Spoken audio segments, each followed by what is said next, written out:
ఉంది. జాగ్రత్తగా విను. విను పెక్కులేలా కోరిక మనమున చొరనీయక యున్న మడియం కాముండు అనవద్య అశ్వమేధం మొనరింపుము కోరకుండు మొక్కటియు మదిన్. లోపల ఏదైనా కోరికుంటే మన్మధుడు ఉన్నాడని గుర్తు.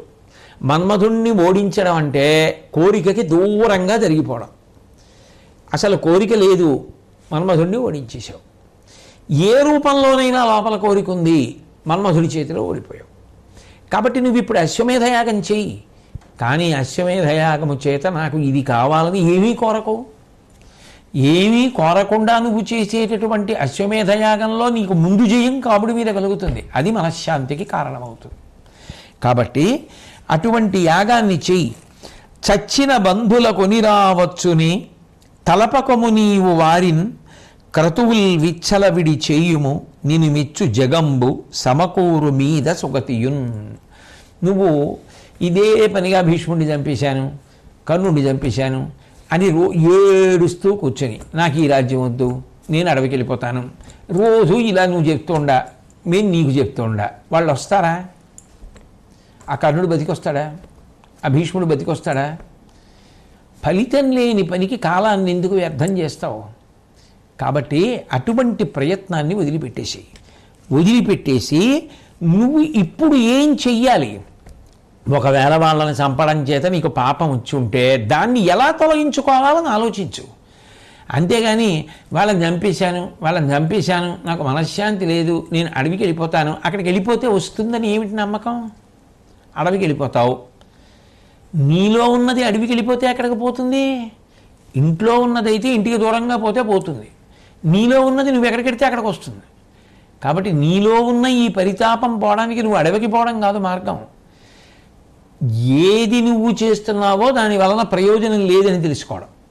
2, ఏది చేస్తే నీకు శాంతి కలుగుతుందో, ఏది మంచిదో, ఏది విహితమో, ఏది కర్తవ్యమో, ఏది లోకమునకు కూడా క్షేమకారకమో అది చెయ్యాలి. కాబట్టి నువ్వు అశ్వమేధాది యాగములు చెయ్యి, పుణ్యక్రతువులు చెయ్యి, దానములు చెయ్యి. దాని మీద నీకు విశేషమైనటువంటి కీర్తి కలుగుతుంది, పుణ్యలోకములు ప్రాప్తిస్తాయి. అంతేకాని అవి చేయడం మానేసి ప్రతిరోజు ఇంకా ఎంతమంది వచ్చి ఎన్ని చెప్పినా ఇదే మాట అనుకుంటూ కూర్చుంటే దాని వలన నీకు కలిగే ప్రయోజనం ఏమిటి అని చెప్తే, శ్రీకృష్ణ భగవానుడు, వ్యాసుడు, నారదుడు మొదలైనటువంటి వారందరూ కూడా చెప్పిన మాటల చేత మనసులో ఉన్న పరితాపాన్ని విడిచిపెట్టినటువంటి ధర్మరాజు గారు రాజ్య పరిపాలన చేయడానికి అంగీకరించి యుద్ధమునందు తాను సంహరించినటువంటి ఆ రాజులు నశించిపోగా తాను పాపమును మూటకొట్టుకున్నాను అనేటటువంటి భావన మనసులో బరువుగా ఉంది. కాబట్టి అది తొలగించుకోవడానికి అశ్వమేధయాగం చెయ్యాలి అని నిర్ణయం చేసుకొని ఆ మహామునులందరికీ కూడా ప్రదక్షిణం చేసి శిరస్సు ఉంచి నమస్కరించి బయలుదేరిపోయాడు. ఆయన అంతఃపురంలోకి వెళ్ళాడు. వ్యాసుడు, నారదుడు మొదలైనటువంటి వారందరూ కూడా ధర్మరాజు గారి దగ్గర వీడ్కోలు తీసుకుని వాళ్ళు కూడా వాళ్ళ స్వస్థానములకు వెళ్ళిపోయారు. ఆ తర్వాత కృష్ణ పరమాత్మ అర్జునుడితో కలిసి యథేచ్ఛగా కొంత విహారం చేసి మయసభాదుల దగ్గరికి వెళ్ళి ఒకసారి గతాన్నంతటినీ కూడా స్మరించి ఆ యుద్ధం జరిగిన తీరు ఇవన్నీ మాట్లాడుకుని సంతోషంగా తిరిగి వచ్చిన తర్వాత నేను ద్వారకా నగరానికి వెళ్ళాలి, అక్కడ తండ్రి గారు వసుదేవుణ్ణి చూడాలి, వచ్చి చాలా కాలమైంది, కానీ నేను వెళ్లే ముందు ధర్మరాజు గారి అనుమతి తీసుకుని వెడతాను. ఎందుకని అంటే ధర్మరాజు గారికి చెప్పకుండా వెళ్ళడం అర్జున నాకు ఇష్టం లేదు. కారణం, ఆ విభుడు ఓయి ఒత్తుగా కనకపోను మీను ప్రాణంబు తనయులు మిత్రగణము బంధులను అర్ధచయము అప్పార్థివేంద్రు సొమ్ము తదనువర్తనము వ్రతమ్ము నాకు. ఓ అర్జున, నాకు ధర్మరాజు అంటే ఎంత ఇష్టము అంటే నాకు సంబంధించినటువంటి సంపద కానీ, నా కొడుకులు కానీ, నా స్నేహితులు కానీ, నాకు సంబంధించినటువంటి ఈ శరీరం కానీ చిట్ట చివరికి అన్నీ కూడా ధర్మరాజు సొత్తే. ధర్మరాజు అంటే నాకు అంత ఇష్టం. అందుకని ఆ ధర్మరాజు సరేలే వెళ్ళొద్దు గనివి అని అంటే తప్పని బయలుదేరను. అందుకని వెళ్ళి హస్తినాపురంలో ఒకసారి ధర్మరాజు గారిని కలుసుకొని ధర్మరాజు గారికి చెప్పి ఆయన దగ్గర వీడ్కోలు తీసుకుని బయలుదేరుతాను అంటే అర్జునుడు చాలా సంతోషించి ఆ ఇద్దరు తిరిగి వస్తున్నటువంటి సమయంలో శ్రీకృష్ణ పరమాత్మ ఒకానొకప్పుడు కురుక్షేత్ర సంగ్రామ ప్రారంభ సమయమునందు నేను మోహానికి వశపడిపోతే, యుద్ధమునందు విముఖుడనైపోతే ఆ రోజు నువ్వు నాకు జ్ఞానాన్ని బోధ చేశావు. కానీ ఎందుకో నేను తరువాతి కాలంలో ఆ మాటల సారాన్ని మనసులో నిలబెట్టుకోలేకపోయాను, విస్మృతి పొందాను. కాబట్టి ఆ మాటలు అమృతాన్ని మళ్ళీ నా చెవులలో పొయ్యి అని అడిగాడు. అంటే చెప్పిన భగవద్గీతని మరిచిపోయాను అని. కాబట్టి చెప్పవలసింది అని అడిగితే కృష్ణ పరమాత్మ అనిన నగుచు ఒక కేల అతని కౌగిట చేర్చి బుద్ధితత్వ విహీనుండును శ్రద్ధారహితుడనైతని దూరి ముకుందుడిట్టులను అతనితో. నవ్వుతూ అర్జునుడిని ఒక చేత్తో దగ్గరికి తీసుకొని కౌగిలించుకొని, నీకు బుద్ధి శ్రద్ధ రెండూ లేకుండా పోయాయో అర్జున? లేకపోతే పరమ పవిత్రమై బ్రహ్మపదంలో ప్రయాణించడానికి ఏ జ్ఞానం అవసరమో అది నీకు బోధ చేస్తే అంత విలువైన దాన్ని మర్చిపోతావా అని చెప్పి, అవి బ్రహ్మపదాన్ని సాధించడానికి కావలసినటువంటి ఉపకరణము కదా, ఆ బోధ మళ్ళీ నీకు లఘువుగా చేస్తాను అని చెప్పి ఆయన మళ్ళీ ఆ తత్వజ్ఞానాన్నంతటినీ కూడా అనుగీత అనబడేటటువంటి పేరుతో భగవద్గీతలో చెప్పినటువంటి 700 శ్లోకముల యొక్క సారాంశాన్ని మళ్ళీ అర్జునుడికి చెప్పడానికి ప్రారంభం చేసి సంగ్రహంగా ఒకసారి ఆ తత్వాన్నంతటినీ కూడా అనేక గీతల రూపంలో, బ్రాహ్మణ గీతలు అన్న పేరుతో ఒక బ్రాహ్మణుడు తన భార్యకి చెప్పినటువంటి మాటలు, ఈ తత్వాన్నంతటినీ కూడా మళ్ళీ అర్జునుడికి ఉపదేశం చేశాడు. చేసేటప్పుడు ధర్మసాధనంబు తనువు ధర్మము పరిజ్ఞానదాయి అట్లుగాన తనువు నోమవలయు మర్చుడేమిట ఏమరకాత్మహితము కోరి అనఘచరిత. ఓ ధర్మరాజా, ఈ శరీరము అనబడేటటువంటిది ధర్మం చెయ్యడానికి సాధనం. కాబట్టి దీని విషయంలో చాలా తేలిక భావన పనికిరాదు సుమా. విశిష్టమైనటువంటి ధర్మాన్ని ఆచరించినటువంటి కారణం చేత కలిగినటువంటి జ్ఞానము మాత్రమే మోక్షమును పొందడానికి కారణము కనుక, అటువంటి జ్ఞానమును పొందడానికి ఆచరించవలసినటువంటి ధర్మమునకు ఉపకరణము ఈ శరీరమే కనుక, మనుష్యుడు ఏ విధమైనటువంటి ఏమరపాటు లేకుండా, పొరపాటు పడకుండా, అశ్రద్ధ లేకుండా, అజాగ్రత్త లేకుండా శ్రేయస్సు కొరకు తన శరీరాన్ని తాను రక్షించుకోవడం అనేటటువంటిది నేర్చుకోవాలి అని చెప్పి, శరీరంలో కలిగేటటువంటి వాతము, శ్లేష్మము, పిత్తము మొదలైనటువంటి దోషములు ఎటువంటి ఆహారములు తీసుకుంటే ఎట్లా పుడతాయి, ఎలా శరీరమునందు వ్యాపిస్తాయి, సంధిబంధములు ఎలా సడలిపోయేటట్టు చేస్తాయి, చిట్ట చివరికి దాని వలన మనిషి ఎలా మృత్యువాత పడతాడు అన్న దగ్గర నుంచి శరీర రక్షణ గురించి మాట్లాడడం ప్రారంభం చేసి, చేసుకున్నటువంటి పాపపుణ్యములను అనుసరించి మనుష్య శరీరాన్ని పొందినటువంటి వ్యక్తి నిజానికి అపూర్వమైనటువంటి అదృష్టమును పొందినవాడవుతాడు. ఎందుకంటే ఈ సృష్టిలో మిగిలినటువంటి ప్రాణులు ఏవి కూడా శాస్త్రవిహితమైనటువంటి కర్మను ఆచరించడానికి యోగ్యమైన సాధనములుగా ఉండవు. కానీ ఒక్క మనుష్య శరీరం మాత్రం శాస్త్రం చదువుకోవడానికి, గురువుగారి సేవ చేయడానికి, విహిత కర్మలు తెలుసుకోవడానికి, పుణ్యకర్మలు ఆచరించడానికి, నిషిద్ధ కర్మలు భంజించడానికి అవకాశం ఇస్తుంది. అటువంటి విహిత కర్మాచరణము చేత పుణ్యమును మూట కట్టుకొని ఆ పుణ్యాన్ని సుఖంగా అనుభవించడానికి పుణ్యం ఎక్కువైనటువంటి వారు స్వర్గలోకంలో దేవతాస్థానములను చేరుకుంటారు. కానీ ఆ స్థానములు కూడా శాశ్వతములు కావు. ఎందుకని అంటే అర్జున, క్షీణే పుణ్యే మర్త్యలోకం విశంతి. ఆ పుణ్యం పూర్తయిపోయిన తర్వాత మళ్ళీ స్వర్గలోకం నుంచి పతనమైపోయి ఈ మర్త్యలోకంలో పడిపోతూ ఉంటారు. కాబట్టి అప్పుడు ఈ తిరగడం అనేటటువంటిది ఉందే, కొన్నాళ్ళు స్వర్గలోకవాసం, మళ్ళీ మర్త్యలోకంలో పడిపోవడం, మళ్ళీ పాపపుణ్యాలు, మళ్ళీ సుఖ దుఃఖాలు, మళ్ళీ శరీరం, మళ్ళీ తిరగడం, ఈ పుట్టుక చావు తిరగడం మీద విరక్తి చెందినటువంటి వ్యక్తి ఎప్పుడూ ఆ భావము గాఢమైనప్పుడు వైరాగ్యమును పొంది జ్ఞాన సముపార్జన కొరకు కేవలం విహిత కర్మాచరణము చేసి దాని వలన ఏ ప్రయోజనమును అపేక్షించకుండా, నాకు పుణ్యఫలితము కావాలని అడగకుండా చిత్తశుద్ధిని మాత్రమే అపేక్షించి నిరపేక్షతో నిష్కాముడై కర్మలను ఆచరించి తత్కారణము చేత భగవంతుణ్ణి చేరుకోవడానికి కావలసిన మార్గాన్ని సుగమం చేసుకుంటున్నాడు.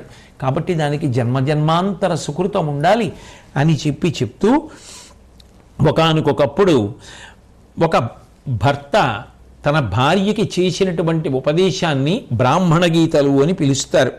ఆ బ్రాహ్మణ గీతలు అనేటటువంటివి చాలా ప్రధానమైనవి. అవి తత్వాన్ని ఆవిష్కరిస్తాయి. అక్షరమైనది ఏది నశించిపోదో అదే బ్రహ్మము. ఆ అక్షరమైనటువంటిది ఏది ఉందో అది అమలినమైనటువంటి బుద్ధికి మాత్రమే గోచరమవుతుంది. అంటే అటువంటిది ఒకటి ఉన్నది, దాన్ని చేరుకోవాలి అనేటటువంటి భావన అటువంటి వారికే కలుగుతుంది. వారు అంతర్యాగమును చేస్తారు. వీరు చేసేటటువంటి ఈ హోమం బయట చేసేటటువంటి హోమం కాదు, ఈ లోపల జరిగేటటువంటి హోమం. అందులో జ్ఞానేంద్రియ కర్మేంద్రియాలు అంతర్భూతుడైనటువంటి వైశ్వానరాగ్ని యందు హోమం చేస్తారు. అది అంతర్యాగంలో ఒక భాగం. కాబట్టి వాళ్ళు ఇంద్రియ సుఖములకు దూరంగా ఉండి భగవంతునికి దగ్గరగా నివసిస్తూ ఉంటారు. ఒకానొకప్పుడు ఒక పెద్ద చర్చ ప్రారంభమైంది. మనసు గొప్పదా, ఇంద్రియములు గొప్పవా అని. ఇంద్రియముల తోడ్పాటు లేకుండా మనసు ఏ సుఖం అనుభవించగలదని ఇంద్రియములు మనసుని నిలదీశాయి. చెవి శబ్దమును వినలేదనుకోండి, మనసు శబ్దము ద్వారా ఏ సంతోషాన్ని పొందుతుంది? అట్లాగే కన్ను చూడలేదనుకోండి, కన్ను చూడనప్పుడు ఏది చూసి మనసు సంతోషిస్తుంది? ఇంద్రియములు ప్రధానములు తప్ప మనసు ప్రధానము కాదని ఇంద్రియములు మనసు మీద తిరగబడి నీకన్నా మేమే గొప్పవి అని మాట్లాడాయి. అటువంటి సమయంలో చతుర్ముఖ బ్రహ్మగారు వీటన్నింటి గురించి కూడా చాలా స్పష్టత కలిగేటట్టుగా ఉపదేశం చేశారు. ఉపదేశం చేస్తూ అసలు నిజానికి మోక్షము అనబడేటటువంటి విధానము తెలుసుకోవాలి అంటే ఈ విషయ సుఖములను ఇచ్చేటటువంటి ఈ ఇంద్రియములు ఏవైతే ఉన్నాయో వాటి అనుభవమునందు వైరాగ్యము కలిగి ఉదాసీన భావము కలిగి ఈ విషయ రూపములైనటువంటి సుఖములను హవిస్సులుగా మార్చి ఎవరు ఈ ఉదాసీనత్వము అనబడేటటువంటి సృక్కుని చేతిలో పట్టుకొని ఆత్మ అనబడేటటువంటి అగ్నిలోకి హోమం చేస్తున్నాడో వాడు మాత్రమే నిజమైనటువంటి సుఖమును పొందగలడు. తప్ప మనసు వలన ఇంద్రియములా, ఇంద్రియముల వలన మనసా, ఈ సుఖములు శాశ్వతములా అన్న చర్చ వలన వచ్చేటటువంటి ఉపయోగము లేదు. వాటి పరిత్యాగము గొప్పది అని ఒకప్పుడు బ్రహ్మగారు చెప్పారు. ఆ స్థాయికి చేరినటువంటి యోగి తామరాకు మీద నీటి బొట్టు ఎలా ఉంటుందో అంత సంగము లేనివాడై ఉంటాడు. ఒక పూస ఎలా కదులుతుంటుందో అలా తామరాకు మీద ఉన్న నీటి బొట్టు తామరాకుతో అంటుకోకుండా చించలంగా ఉన్నట్టుగా, దానితో ఏ సంపర్కం లేకుండా యోగి అయినటువంటి వాడు అన్నిటి నుండి విడుదల పొందిన వాడై భగవంతుడితో మమేకమైన వాడై ఉంటాడు అని చెప్తూ ఒకానొకప్పుడు జనక మహారాజు గారికి యమధర్మరాజు గారికి ఒక అద్భుతమైన సంవాదం జరిగిందయ్యా. బ్రాహ్మణుడి వేషంలో యమధర్మరాజు గారు జనక మహారాజు గారి దగ్గరికి వచ్చి ఏదో ఒక చేయరాని పొరపాటు ఒకటి చేయించినట్లుగా చూపిస్తే వెంటనే జనక మహారాజు గారు కోపం పొంది తన రాజ్యాన్ని విడిచి వెళ్ళిపోమ్మంటే వెంటనే ఆ బ్రాహ్మణుడు నీ రాజ్యము ఎక్కడి వరకు ఉందో నాకు చెప్పు అని అడిగాడు. వెంటనే జనక మహారాజు గారు అంతర్ముఖుడై నేనేమిటి, నా రాజ్యం ఏమిటి, ఆ రాజ్యానికి ఓ సరిహద్దులు ఏమిటి, నాదేమిటి, నేనేమిటి అని చెప్పి బాధపడినటువంటి వాడై అన్నమాటలకు ఆయనే చాలా పరితాపాన్ని పొంది నాకు అసలు నా నగరమన్న భావన లేదు, నేనన్న భావన లేదు, నేను యాదృచ్ఛికంగా ఈ మాటలు అనేశాను అని చెప్పి పరితప్త హృదయంతో మళ్ళీ జ్ఞానమునందు ప్రవేశించిన వాడై సాక్షి మాత్రంగా నిలబడి మాట్లాడితే ఆ జనక మహారాజు గారి యొక్క ధర్మసిద్ధికి, జ్ఞానంలో నిలబడగలిగినటువంటి ప్రజ్ఞకి సంతోషించినటువంటి వాడై ఆ ధర్మదేవత తిరిగి వెళ్ళిపోయాడు. అంత గొప్పది సుమా. సత్యమైనటువంటి వస్తువు ఏది ఉన్నదో అదే ఆత్మ, అదే పరబ్రహ్మము, అది అవినాశి, దానికి ఏ విధమైనటువంటి క్షయము ఉండదు, అది చ్యుతము కావడం అన్నది ఉండదు. అటువంటి దాని నుండి ఈ సమస్త భూతములు పుట్టాయి, అందులోనే ప్రవర్తిస్తుంటాయి, అందులోనే లీనమైపోతుంటాయి. సత్వము, రజస్సు, తమస్సు అనబడేటటువంటి 3 గుణములు ఉంటాయి. ఈ 3 గుణములను కూడా తగుపాళ్లలో అనుభవించి సత్వమునందు ఎక్కువ నిలబడి సత్వము నుండి శుద్ధ సత్వములోకి ప్రవేశించి శుద్ధ సత్వమును కూడా విడిచిపెట్టేసి నిస్సంగుడై వైరాగ్య భావనలు పొంది అది శాశ్వత సుఖమై దాని చేత చివరికి ఈశ్వరానుగ్రహము చేత జ్ఞానము కలిగి జ్ఞానము వలన మోక్షమును పొంది ఇక మళ్ళీ పుట్టవలసిన అవసరాన్ని పోగొట్టుకుని పునరావృత్తి నుండి జీవుడు విడుదల పొందుతూ ఉంటాడు. కాబట్టి అహంకారం నుంచే నిజానికి నేను అన్న భావనలోంచే 5 జ్ఞానేంద్రియాలు, 5 కర్మేంద్రియాలు, మనస్సు అనబడేటటువంటి 11వది కలిపి ఈ 11 తత్వాలు ఏర్పడతాయి. నేను అన్న భావన ఎప్పుడైతే ఉందో అప్పుడు తన జ్ఞానేంద్రియములు, కర్మేంద్రియములు, మనసు ఆ భావన చేత పరిపుష్టమై కర్మలు చేయించి కర్మల వలన కలిగేటటువంటి ఫలితములు పాపపుణ్యములై జీవుణ్ణి జనన మరణ చక్రమునందు తిప్పుతుంటాయి. అట్లా కాకుండా ఎవరు ఇది తెలుసుకుని దానికన్నా అతీతంగా ఉండి లోపల ఉన్నటువంటి ఆత్మతో తాదాత్మ్యములు పొందడానికి కేవలము ఉత్తమ కర్మలను మాత్రమే, విహిత కర్మలను మాత్రమే ఏ ప్రతిఫలమును ఆశించకుండా చేయడానికి ప్రయత్నం చేస్తూ ఉంటాడో వాడు ఈశ్వరానుగ్రహాన్ని పొంది ఆత్మని ఉపాసన చేశాడు కాబట్టి పరతత్వవేత్త అయి చిట్ట చివరికి ఆ ఆత్మని అనుభూతిగా పొందుతాడు. కాబట్టి తాబేలు తన యొక్క అవయవాల్ని ఎలా తాను లోపలికి తీసేసుకుంటుందో అట్లా తన ఇంద్రియములను తాను అవసరమైనప్పుడు వెనక్కి తీసేయగలిగినటువంటి ప్రజ్ఞ కలిగినటువంటి వాడెవరో వాడు ధన్యుడైనటువంటి వాడు. ఈ భూతక పంచకము అనబడేటటువంటి దానికి కాముడు, క్రోధుడు అనబడేటటువంటి వాళ్ళిద్దరూ ప్రభువులు. కామం ఉంటే క్రోధం ఉంటుంది, క్రోధం ఉంటే కామం ఉంటుంది. ఓ కోరిక ఉందనుకోండి, తీరితే సంతోషం, తీరకపోతే తీరకపోవడానికి కారణం ఎవరని చెప్పి వాళ్ళ మీద కోపం. రాగము, ద్వేషము ఈ రెండు పక్క పక్కనే ఉంటాయి.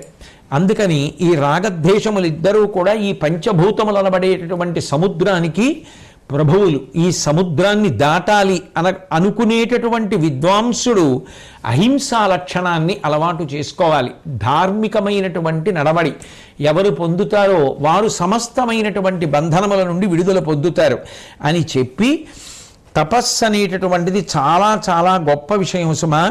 మమకారము నుండి దూరమును పొందుటయే, నేను నాది అనేటటువంటి భావముల నుంచి దూరముగా ఉంటూ సర్వకాలముల యందు భగవంతుని యందు బుద్ధి పెట్టి ధార్మికమైనటువంటి నడవడి కలిగి ఉండడమే నిజమైనటువంటి తపస్సు.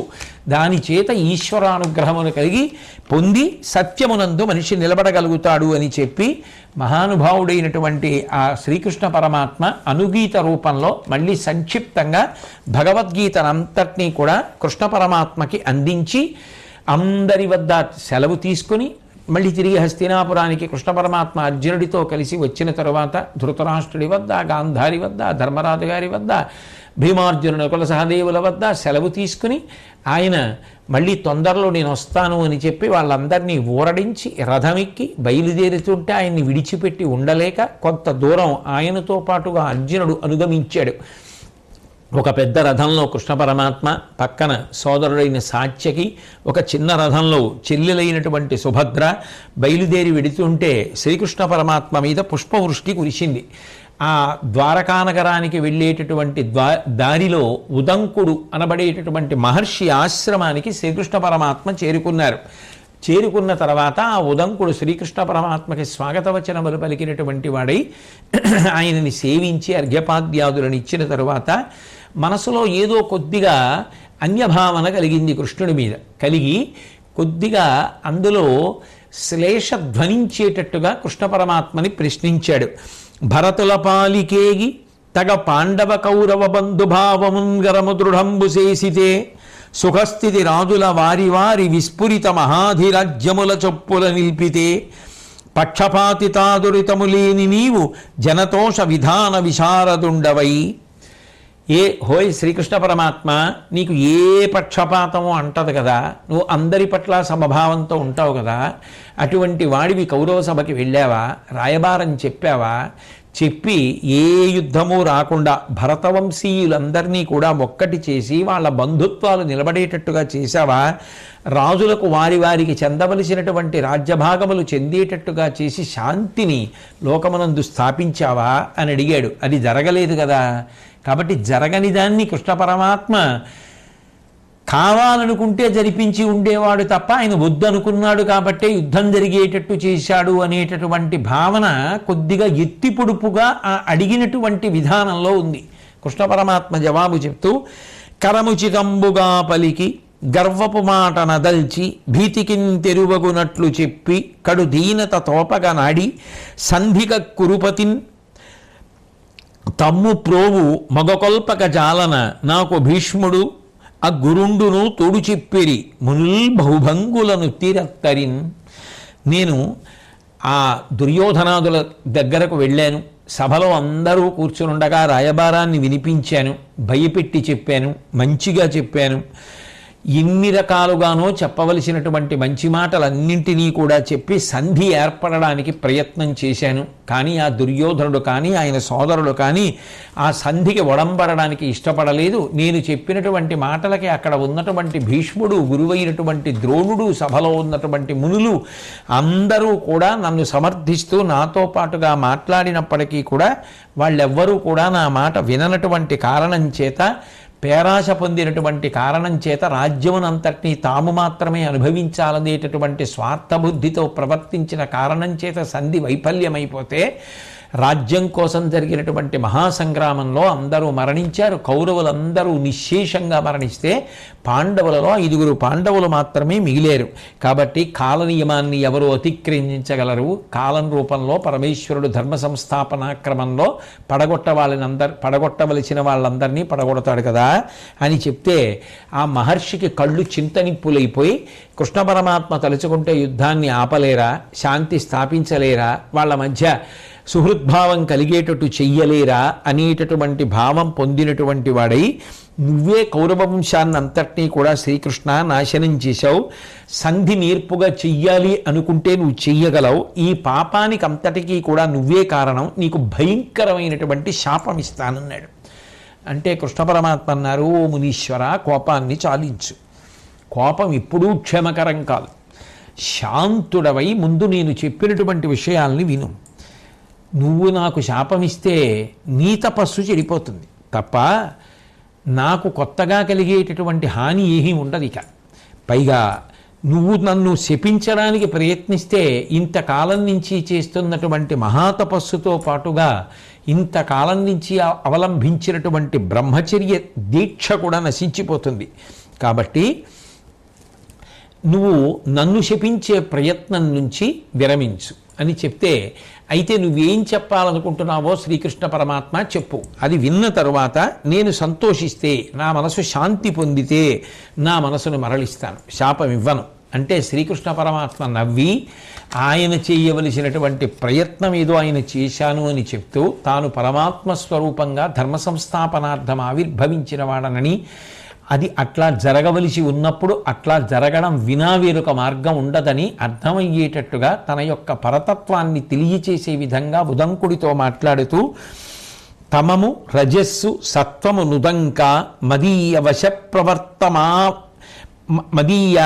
వశప్రవర్తమానములు మరుద్వసు ప్రభృతి నాకిచయంబు మదుద్భవంబు సర్వము నను నేన నిల్తు సుఖవాసతనంతగ చెంది నిల్చు సర్వము విను నేన చూవే అపరంబు పరంబనగల్గు తత్వముల్. ఓ ఉదంకుడా, సత్వగుణం కానీ రజోగుణం కానీ తమోగుణం కానీ ఈ గుణత్రయం అంతా కూడా నాయందు ఆవిర్భవించి నాయందే ఉంటుంది, నా నుండే లోకమునందు ప్రసరిస్తుంది. మరుత్తులు, వసువులు మొదలైనటువంటి దేవతలందరూ కూడా నాలో నుండి పుట్టారు. ఈ సృష్టి అంతటా నేను వ్యాపించి ఉన్నాను, అందుకని నన్ను విష్ణువు అని పిలుస్తారు. నాలోనే సృష్టి అంతా కూడా నిశ్చలంగా ఉంది. నేను కాని విశ్వము లేదు, విశ్వము కాని నేను లేను. కాబట్టి చిత్ అచిత్ అనబడేటటువంటి రెండూ కూడా నాలో నుండి పుట్టినటువంటి తత్వములే, ఇది నువ్వు తెలుసుకో అని చెప్తూ, ప్రణవముఖ వేదములు, చతుర్వర్ణములు, చతుర్విధాశ్రమములను, తత్సర్వ కర్మ జాతములను, సమంచిత స్వర్గ మోక్షములను మన్మయములు కాగా తెలుసుకొనుము. ఆదిలో ఉన్నటువంటి ప్రణవ ధ్వని కానీ, ఆ ఓంకారము కానీ, 4 వేదములు కానీ, 4 ఆశ్రమములు కానీ, 4 వర్ణములు కానీ, వాటికి సంబంధించిన విధులు కానీ, స్వర్గము కానీ, మోక్షము కానీ అన్నీ నా రూపాలి. నేను కానిది ఏదీ లేదు. ఈ విషయాన్ని నువ్వు బాగా తెలుసుకో. కాబట్టి నాకు పక్షపాతం ఉండడం, ఒక పనిని ఒకలా చెయ్యవలసిన దాన్ని అలా చేయకుండా ఇంకొకలా చేయడం, ఇటువంటివి నా యందు ఉండవు. నన్ను యజ్ఞపురుషుడిగా గుర్తించి ఎందరో నన్ను స్తుతించి యజ్ఞయాగాది క్రతువులు చేసి ప్రాయశ్చిత్తముల ద్వారా పాపములను పోగొట్టుకొని శుభకర్మల ద్వారా ఉత్తమ ఫలితములను పొందుతుంటారు. మానసు మదగ్రపుత్రుంగా నిరుగుము ధర్మనుని ధర్మునిని జగద్రక్షకునై ఏ నభిమత కాలములను మానిత జన్మములనుంది మనుతు తపస్వి. ఓ ఉదంకుడా, నువ్వు తెలుసుకోవలసినటువంటి విషయం, ఈ లోకమునంతటినీ సంహార ప్రక్రియ ద్వారా ఏ కాలమునందు ఏ జీవుడు పడిపోవాలో అలా పడిపోయేటట్టు చేసేటటువంటి యమధర్మరాజు గారు నా మనసులో జన్మించినటువంటి పెద్ద కొడుకు అని తెలుసుకో. అట్లాగే నేను ఎప్పుడెప్పుడు ఈ లోకమునందు ధర్మాన్ని నిలబెట్టాలనుకుంటాను, ఎప్పుడెప్పుడు శిష్టుల్ని కాపాడాలనుకుంటానో అప్పుడప్పుడు ఒక రూపాన్ని పొందుతాను. అంతా పరివ్యాప్తమైనటువంటి వాణ్ణి ఒక రూపాన్ని పొంది నేను అందరి చేత చూడబడడానికి వీలుగా ఈ లోకంలోకి వస్తే దానిని అవతారము అని పిలుస్తారు. అటువంటి అవతారములను ఎన్నిటిలో స్వీకరిస్తూ ఉంటాను. అదంతా కూడా ధర్మ సంస్థాపనార్థమే. భవవర్ధన విలయంబుల అవలీలన వరుస బ్రహ్మయన విష్ణుడనన్ శివుడన నిర్వర్తింతును భువనంబుల నేన చూవే భూరి మహిమలన్. ఈ లోకంలో బ్రహ్మ అన్న పేరుతో ఈ సమస్త బ్రహ్మాండములను సృష్టించేవాడను నేనే. విష్ణువు అన్న పేరుతో ఈ సమస్త బ్రహ్మాండములకు స్థితికర్తనై నిర్వహించేటటువంటి వాడను నేనే. శివుడన్న పేరుతో ఈ సమస్త బ్రహ్మాండములను మహాప్రళయమనందు మళ్ళీ లోపలికి తీసుకునేటటువంటి వాడను నేనే. మూడు మూర్తులుగా ప్రకాశిస్తూ మూడు రూపములుగా మూడు పేర్లతో మూడు కాలములుగా ఉంటూ ఈ లోకాన్నంతటినీ కూడా సృష్టి స్థితి ప్రళయము అనబడేటటువంటి మూడిటి యందు తిప్పుతున్నటువంటి మహాశక్తి స్వరూపాన్ని నేనే అని తెలుసుకో. ధర్మంబు కలక కాంచి అధార్మికులంబులియజేసి ధార్మికులను పేరర్మెలి రక్షింతు ఉచిత కర్మాచరణములని జగద్ధితమునకై. ఉదంకుడుకు కావలసినటువంటి జవాబు ఇప్పుడు అందుతోంది. నేను ఎప్పుడెప్పుడు లోకంలో ధర్మము లోపాన్ని పొందుతుందో, ఎప్పుడెప్పుడు ధర్మము క్షయమవుతూ ఉంటుందో, ఎప్పుడెప్పుడు ధర్మము ప్రశ్నింపబడుతుందో, ఎప్పుడెప్పుడు ధర్మమును పాడు చేసేటటువంటి వారు ఎక్కువైపోతారో అప్పుడప్పుడు ఒక రూపాన్ని తీసుకుని వస్తాను. వచ్చి ఎవరు అధర్మాత్ములై ధర్మాన్ని పాడు చేయడానికి ప్రయత్నం చేస్తున్నారు, ఎవరు అధర్మాత్ములై ధర్మాన్ని నాశనం చేసి సంతోషిస్తున్నారు, ఏ అధర్మాత్ముల వలన ధర్మం మిగిలిన వారికి కూడా అందకుండా పాడవుతోందో అటువంటి వారిని నశింపచేస్తాను. ధర్మాత్ములను, ధర్మమునందు అనురక్తి కలిగిన వారిని, నేను చెప్పినట్టుగా బ్రతకాలని అనుకున్న వారిని మహానురాగంతో రక్షిస్తాను. కాబట్టి నేను ఒక అవతారంతో రావడానికి కారణం ఇది సుమా. కౌరవులు పడిపోవడానికి కారణం ఇప్పుడు నీకు అర్థమైంది అనుకుంటాను అన్నట్లుగా శ్రీకృష్ణ పరమాత్మ ఉదంకుడితో మాట్లాడితే, నేను నిజానికి దుష్ట శిక్షణం శిష్టరక్షణం రెండూ చేయగలిగిన వాడినైనప్పటికీ కూడా కౌరవులతోటి పాండవులతోటి కూడా కలిసి ఉండడానికి నేను చెయ్యగలిగినంత ప్రయత్నం చేశాను. నేను చేసినటువంటి ప్రయత్నాన్ని బ్రహ్మజ్ఞాన వరిష్ఠులైనటువంటి వ్యాసాది మహర్షులు కూడా ఎంతో మెచ్చుకున్నారు. ఆ కౌరవులు వాళ్ళు దుర్బుద్ధుల చేత అత్యాశ చేత పాండవులు మహానుభావులు అని తెలిసి కూడా, వాళ్ళు ధర్మతత్పరులు అని తెలిసి కూడా వాళ్ళు యుద్ధానికి వెడితే ఆ ధర్మయుద్ధంలో వాళ్ళు మడిసిపోయారు. ఇప్పుడేమంటావు చెప్పు అని అడిగాడు కృష్ణ పరమాత్మ.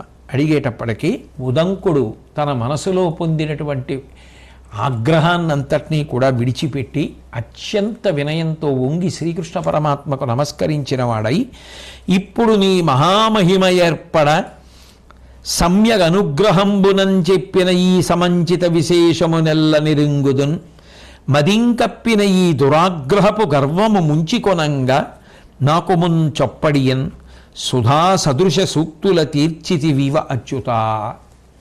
హే శ్రీకృష్ణ పరమాత్మ, నువ్వు నా మీద పరిపూర్ణమైనటువంటి దయతో ఇవన్నీ చెప్పావు. నిజంగా నాకు ఇవన్నీ చెప్పవలసిన అవసరం నీకుందే? చెప్పవలసిన అవసరం లేదు, కానీ దయతో చెప్పావు. ఇత పూర్వం నిజానికి నేను ఇవన్నీ విన్నవే, కానీ ఏమిటో ఒక్కసారి అనుకోకుండా ఎందుకు వచ్చిందో తెలియదు, ఆ కోపం వచ్చింది. ఆ కోపం వస్తూనే వ్యాపించేసింది.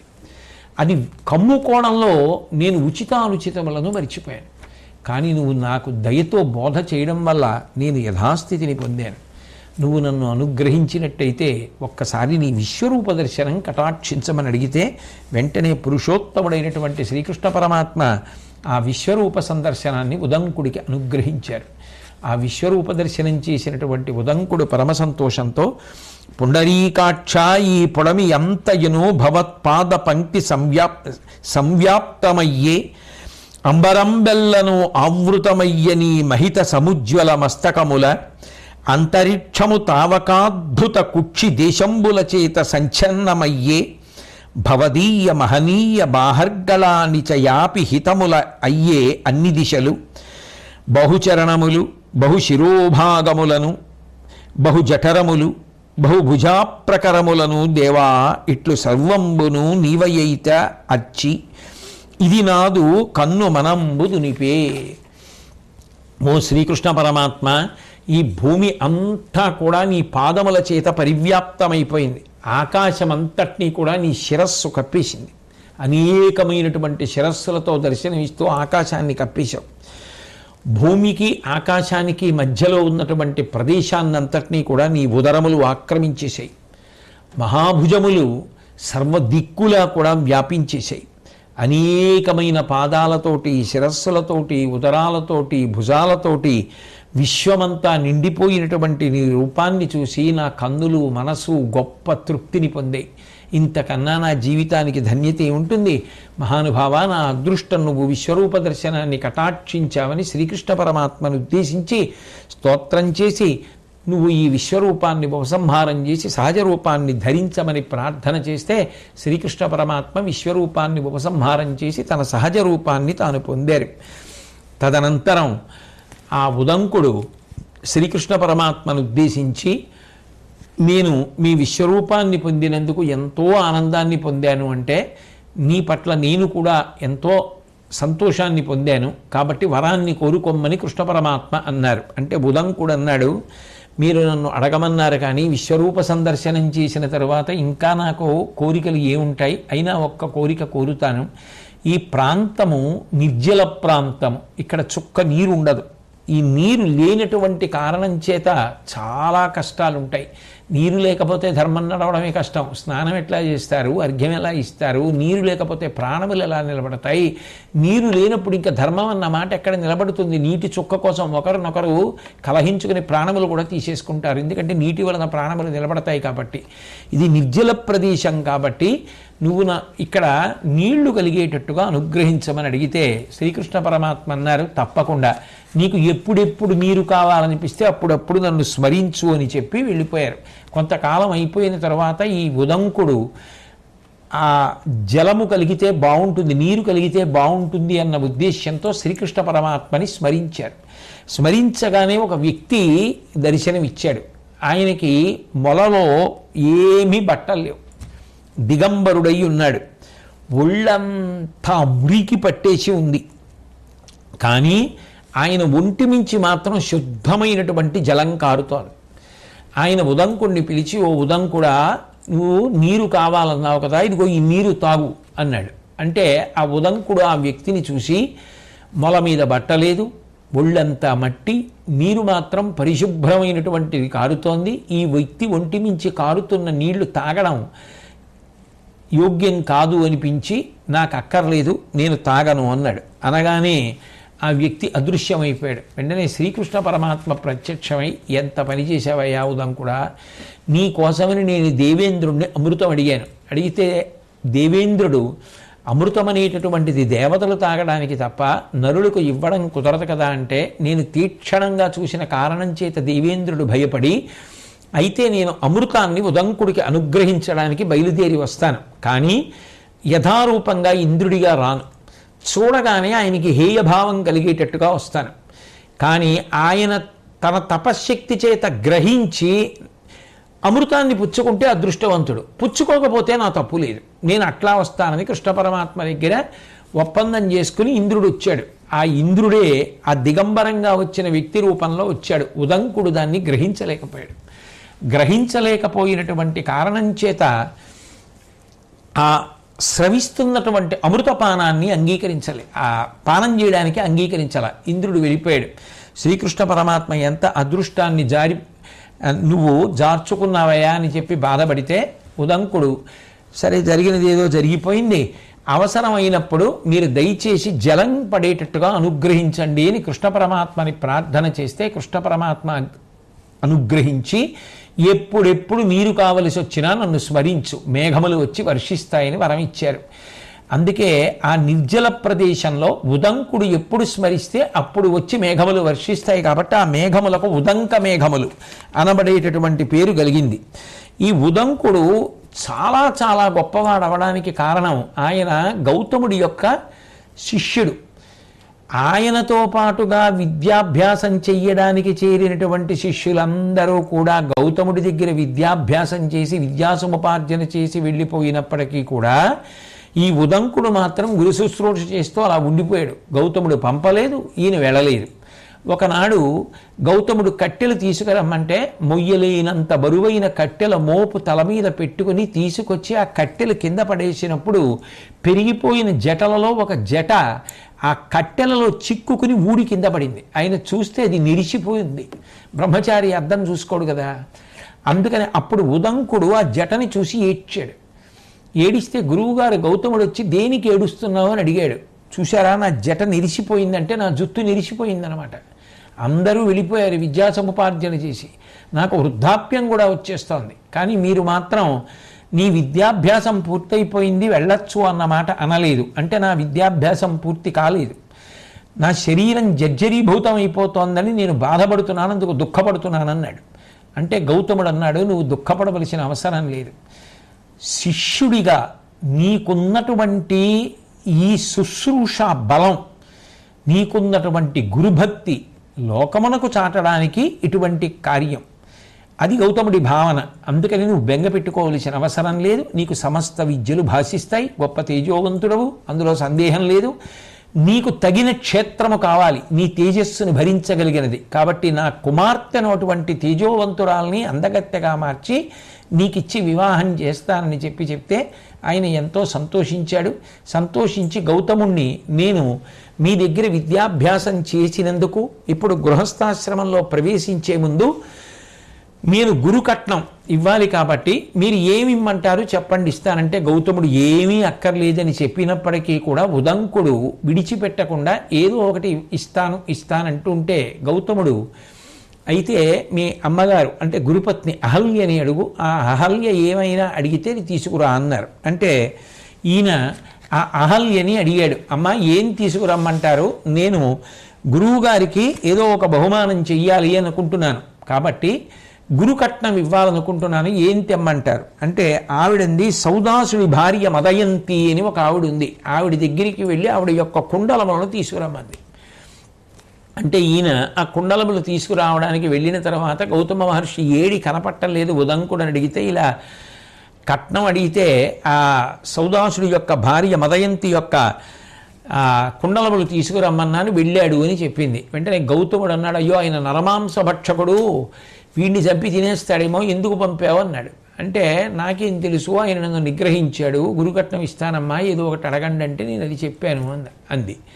పర్వాలేదు, నేను రక్షిస్తాను, ఇక్కడి నుంచి నా అనుగ్రహంతో కాపాడుకుంటాను. గురు శిష్యుల యొక్క అనుబంధం ఎంత గొప్పగా ఉంటుందో, శిష్యుడు గురువుకు చేసిన శుశ్రూష, గురువు శిష్యుణ్ణి దూరం నుంచి కూడా ఎట్లా తన భావన చేత అనుగ్రహించగలడో చెప్తున్నటువంటి వైనం. కాబట్టి ఆ ఉదంకుడు సౌదాసుడి దగ్గరికి వెళ్ళాడు. ఆయన నరమాంస భక్షణ చేస్తూ ఒంటి నిండా నిత్తుటితో ఉన్నాడు. ఆయన కూడా మహాపుణ్యములు చేసిన వాడే, ఒక తప్పు చేసినటువంటి కారణం చేత అటువంటి రూపాన్ని పొందాడు. ఆ సౌదాసుడు ఈయన్ని చూసి, నేను నరమాంసమును భక్షిస్తాను, నిన్ను నేను ఆహారంగా స్వీకరిస్తానని ఉదంకుడితో అంటే, నేను గురువుగారికి ఇచ్చిన మాట పూర్తి చేసుకున్న తర్వాత తిరిగి వచ్చేస్తాను, వచ్చిన తర్వాత భక్షిద్దు కానివి, నాకు నీ భార్య కుండలములు కావాలి, అవి పట్టుకెళ్ళి నేను గురుకట్నంగా ఇవ్వాలి అని అడిగాడు. అడిగితే వెంటనే ఆయన అన్నాడు, నీకు నా భార్య యొక్క కుండలములు లభిస్తాయని నువ్వు ఏ ధైర్యంతో అనుకున్నావు? సరే, నిన్ను చూస్తే నా మనసులో ఒక సంతోషం కలుగుతోంది కాబట్టి తప్పకుండా ఇవ్వడానికి ప్రయత్నిస్తాను, కానీ నువ్వు ఒక పని చెయ్యి. నువ్వు ఏం చేస్తావు అంటే, నా భార్య దగ్గరికి వెళ్ళి ఆమెని కుండలముల కొరకు ప్రార్థన చేయమన్నాడు. చేయమంటే అట్లాగే చేస్తాను, ఆవిడ ఎక్కడ ఉంటుంది అని అడిగితే, అది ఫలానా ప్రాంతంలో ఉంటుందంటే అక్కడికి వెళ్ళి ఆ మదయంతి దగ్గరికి వెడితే నా భర్త కుండలములను ఇమ్మన్నాడు అని నాకు నమ్మకం ఎలా కలుగుతుంది? కాబట్టి ఆయన దగ్గర నుంచి ఏదైనా ఆనవాలు పట్టరమ్మంది ఆ మదయంతి. ఈయన మళ్ళీ వచ్చి ఆనవాలు అడిగితే ఇట్లా చెయ్యడం తప్ప ఇంకొక మార్గం లేదు, ఇలా చేస్తే మాత్రం కార్యం సిద్ధిస్తుందని అనుకోవడం ఎలా అన్న మాటలు చెబితే ఆవిడకి అర్థం అవుతుంది అన్నాడు. ఈ మాటలు వెళ్ళి చెప్తే మదయంతి కుండలములను ఇస్తూ ఇవి రోజు బంగారం ఇస్తాయి, అనారోగ్యం ఉండదు, భేతాళ బాధలుండవు, ఉగ్రభూతముల యొక్క బాధలుండవు, భూతముల యొక్క బాధలుండవు, చాలా ప్రశాంతంగా ఉంటారు, అంత గొప్ప కుండలములు సుమ. కాబట్టి ఈ కుండలములను జాగ్రత్తగా నువ్వు పట్టుకెళ్ళేటప్పుడు దేవతలు, గంధర్వులు, రాక్షసులు మొదలైనటువంటి వాళ్ళందరూ ఈ కుండలాల కోసం వేరు ఉపాయాలతో ప్రయత్నిస్తూ ఉంటారు. కాబట్టి జాగ్రత్త అని కుండలములను ఇచ్చింది. కుండలములను తీసుకొని మళ్ళీ ఆయన సౌదాసుడి దగ్గరికి వచ్చి నువ్వు చెప్పినటువంటి ఆ సంకేతం ఏమిటో నాకు అర్థం కాలేదు, ఈ విధంగానే క్షేమం కలుగుతుందని నిశ్చయించలేం, దీనిని వదిలితే వేరే గతి లేదు అన్నావు కదా, ఆ మాటలకు అర్థం ఏమిటి? అది చెప్తే మీ ఆవిడ కుండలాలు ఇచ్చిందే, ఆ మాటలకు అర్థం ఏమిటో నేను అర్హుడని అనుకుంటే చెప్పు అని చెప్తే, నేను ఒకప్పుడు విశేషంగా అతిథి సేవ, బ్రాహ్మణ పూజ చేసేవాడిని, ఒకానొక దోషం కారణంగా శాపాన్ని పొంది ఇలా నరమాంస భక్షకుండా అయిపోయాను.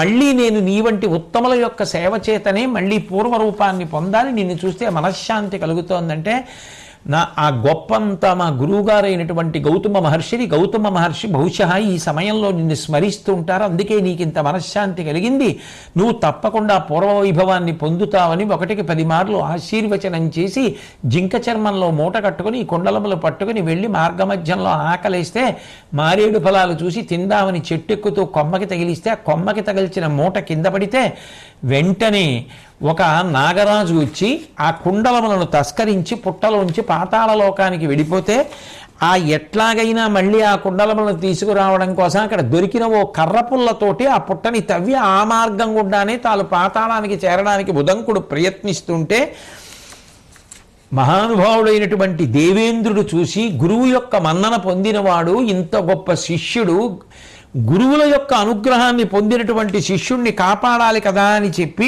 గబగబా బయలుదేరి వచ్చి కర్రపుల్లతో పుట్ట తవ్వి నువ్వు పాతాళలోకానికి ఎప్పటికి చేరుతావయ్యా అని అడిగితే, చేరి తీరుతాను, నా గురువుల అనుగ్రహం నాకుంది, నేను గురుపత్నికి ఇవ్వవలసిన కట్నం ఇవ్వవలసినదే అని చెప్పి ఆయన అట్లాగే ఆ పుట్ట తవ్వుతుంటే సంతోషించినటువంటి ఇంద్రుడు వజ్రాయుధం యొక్క శక్తిని గట్టితనాన్ని ఆ ఉదంకుడి చేతిలో ఉన్నటువంటి కర్రకి కల్పించగానే ఆ ఉదంకుడు ఆ పుట్టలోంచి పాతాళలోకానికి వెళ్ళిపోయాడు. పాతాళలోకానికి వెళ్ళిపోయిన తరువాత అప్పుడు అక్కడికి వెళ్ళి ఎక్కడ ఈ కుండలములను తస్కరించినటువంటి పావున్నది అన్న దానికోసమని వెతుకుతున్నాడు. ఐరావతుడు అనబడేటటువంటి ఒక పాము యొక్క కుమారుడు వాటిని తస్కరించి తీసుకొచ్చాడు. అది మహానాగేంద్రములలో ఒకటి ఐరావతుడు. కాబట్టి ఎట్లా అని చూస్తున్నప్పుడు ఒకనాడు గౌతమ మహర్షి ఆశ్రమంలో ఈయన చేత సేవింపబడినటువంటి అగ్నిహోత్రుడే అశ్వరూపంలో వచ్చి, నువ్వు నా పృష్ఠభాగమనందు ఊదితే నీకు మళ్ళీ ఆ కుండలములు లభిస్తాయి, ఒకనాడు నేను గౌతమ మహర్షి ఆశ్రమంలో అతిథిగా వస్తే నువ్వు సేవించావు, అందుకని నీకు ఉపకారం చేయడానికి వచ్చాను. గురువు శిష్యుల యొక్క అనుబంధం, నువ్వు గురువు ఆశ్రమంలో ఉండగా గురువుకి చేసినటువంటి శుశ్రూష సేవని దృష్టిలో పెట్టుకుని నేను నీకు ఉపకారం చేయడానికి వచ్చానని చెప్తే, అగ్నిహోత్రుడు చెప్పినట్టుగానే ఆ అశ్వరూపంలో ఉన్న అగ్నిహోత్రుడితో ఉదంకుడు ప్రవర్తించిన కారణం చేత ధూమం బయలుదేరి పాతాళమంతా అల్లుకుంటే తట్టుకోలేకపోయిన నాగేంద్రులన్నీ కూడా బయటికొచ్చి ఉదంకుడికి ఆ ఐరావతుని యొక్క కుమారుడు అపహరించి తెచ్చినటువంటి కుండలములను తీసి మళ్ళీ ఉదంకుడికి ఇచ్చేస్తే ఉదంకుడు మళ్ళీ వాటిని పట్టుకుని వచ్చి గురువుగారైనటువంటి గౌతమ మహర్షిని కలుసుకుని నమస్కరించి ఆయన భార్య అహల్యకి ఆ కుండలములను తిరిగి ఇచ్చేశాడు. ఇచ్చిన తర్వాత అక్కడతో ఆయన ఇవ్వవలసినటువంటి గురుదక్షిణ పూర్తయిపోయింది. చాలా సంతోషించారు. గౌతముడు ఆ ఉదంకుణ్ణి కౌగిలించుకున్నాడు, ఆశీర్వదించాడు.